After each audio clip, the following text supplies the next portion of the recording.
Hello everyone, मैं DG recipes में मैं सबको स्वागत कर रही हूँ। आज मैं मशरूम करी बनाने वाली हूँ दोपहर के लंच के लिए। तो आज के लंच रेसिपी के लिए मशरूम करी के साथ कद्दू के पकोड़े रहेगा और पका आम रहेगा। तो वीडियो को बिल्कुल भी स्किप मत कीजिएगा, कंटिन्यू देखते रहिए। आज का ये मशरूम करी कैसे बनाई हूँ, बहुत ही सिंपल तरीके से आज का ये मशरूम करी बनाऊंगी। और ये रेसिपी एक बार अगर आप खा लेंगे ना, इतना स्वादिष्ट बनता है ना मशरूम करी, आप ज़िंदगी भर नहीं भूल पाएंगे।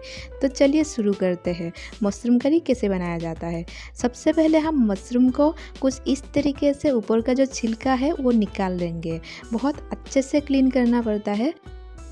हमारे भाषा में साती बोला जाता है, तो साती का रेसिपी आज शेयर करने जा रही हूँ। साती का भाजी भी खाया जाता है और करी भी खाया जाता है। बहुत ही टेस्टी और हेल्दी रेसिपी है और ये रेसिपी बहुत जल्दी बनने वाला एक टेस्टी रेसिपी है। तो वीडियो को बिल्कुल भी स्किप मत कीजिएगा। मशरूम करी बनाने के लिए मशरूम का जो ऊपर का छिलका है हमने धीरे धीरे करके अच्छे से निकाल लिए। सारे मशरूम को रेडी कर लिए हैं। आज का ये रेसिपी के लिए क्या और सामान यूज़ करूँगी वो भी एक बार दिखा देती हूँ।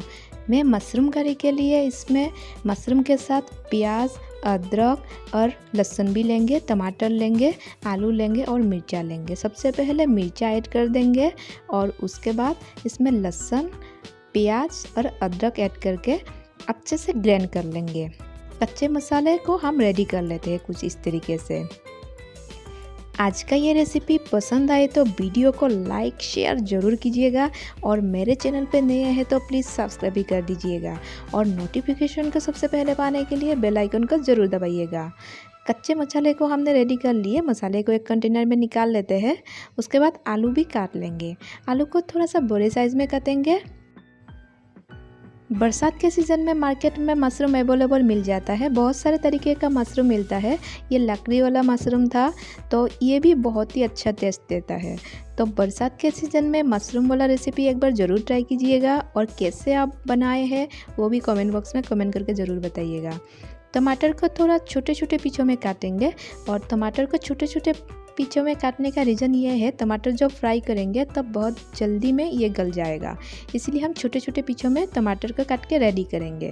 टमाटर को काट के रेडी करने के बाद मशरूम को भी रेडी करेंगे। मशरूम को पहले से धो के रख दिए थे। तो अभी मशरूम के ऊपर हम हल्दी पाउडर और थोड़ा सा जीरा पाउडर ऐड कर देंगे और थोड़ा सा नमक इसमें ऐड करके अच्छे से मिक्स कर लेंगे।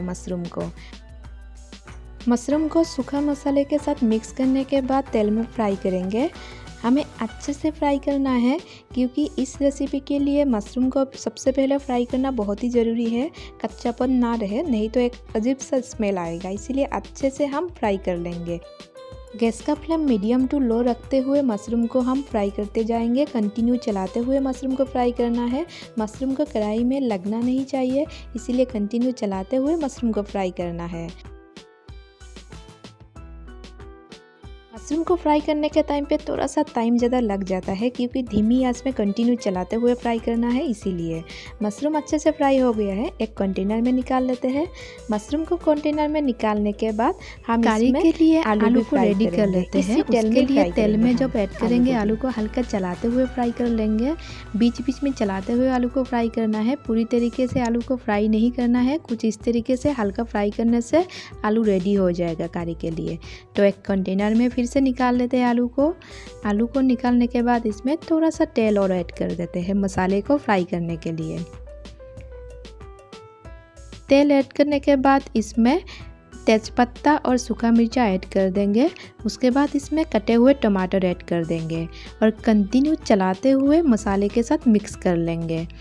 टमाटर को अच्छे से मिक्स करने के बाद इसमें कच्चे मसाला ऐड कर देंगे। जो पीस के रखे थे वो मसाला ऐड कर देते हैं इसमें। बहुत सिंपल तरीके से आज का ये रेसिपी बना के दिखाने का कोशिश कर रही हूँ। उम्मीद करती हूँ आप लोग पसंद करेंगे और पहली बार ही आप लोग परफेक्ट बना पाएंगे, इसीलिए वीडियो को बिल्कुल भी स्किप मत कीजिएगा। कच्चा मसाला हल्का फ्राई होने के बाद इसमें सूखा मसाला ऐड कर देंगे। सबसे पहले हल्दी powder half tea spoon add कर देंगे। उसके बाद जीरा powder half tea spoon add कर देंगे। उसके बाद लाल मिर्च powder half tea spoon add कर देंगे और इसमें गरम मसाला हाफ टी स्पून ऐड कर देंगे। सारे मसाले को ऐड करने के बाद कंटिन्यू चलाते हुए मसाले को फ्राई करेंगे। और मसाले को फ्राई करने के टाइम पे गैस का फ्लेम लो रखना है और कंटिन्यू चलाते हुए मसाले को फ्राई करना है।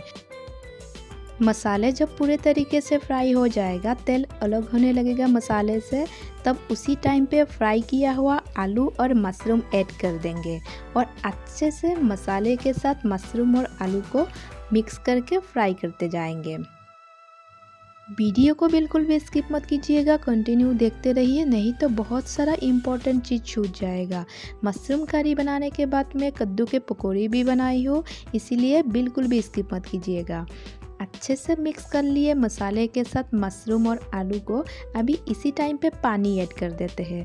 पानी मैंने पहले से गर्म करके रखे थे, वो ऐड कर देंगे। किसी भी करी में अगर गर्म पानी ऐड किया जाए तो उसका स्वाद अलग ही होता है, स्वाद और भी बढ़िया हो जाता है।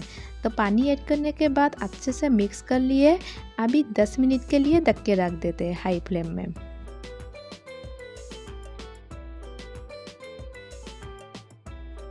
10 मिनट बाद करी को चेक कर लेते हैं कितना बढ़िया कलर मिला है और देखने में कितना लाजवाब है। आज का ये मशरूम करी कैसे बना है कमेंट बॉक्स में कमेंट करके ज़रूर बताइएगा। तो इसमें अभी नमक ऐड कर देते हैं, स्वाद अनुसार नमक ऐड कर देंगे। मशरूम करी बन के रेडी हो गया है। करी तो रेडी कर लिए, अभी पकोड़े भी रेडी कर लेते हैं। कद्दू को मैं कुछ इस तरीके से स्लाइस से काटी थी, तो अभी बेसन ऐड कर देते हैं कंटेनर में। उसके बाद ऊपर से थोड़ा सा सूजी ऐड कर देते हैं, मिर्चा पाउडर ऐड कर देते हैं और नमक स्वाद अनुसार ऐड कर देंगे। और इसमें हल्दी पाउडर ऐड कर देंगे हाफ टी स्पून और जीरा पाउडर थोड़ा सा ऐड करेंगे। और इसमें पानी ऐड कर देते हैं। थोड़ा थोड़ा करके पानी ऐड करते हुए बैटर को रेडी कर लेंगे। पकोड़े के बैटर रेडी करने के बाद इसमें कद्दू के जो स्लाइस है इसमें मिक्स कर लेंगे अच्छे से और उसके बाद गरम तेल में कुछ इस तरीके से फ्राई करेंगे। बहुत सिंपल है कद्दू के पकोड़े बनाना और बहुत क्रिस्पी और स्वादिष्ट बनता है, तो एक बार ज़रूर बनाइएगा। आज का ये लंच रेसिपी कैसे बना है कमेंट बॉक्स में कमेंट करके ज़रूर बताइएगा।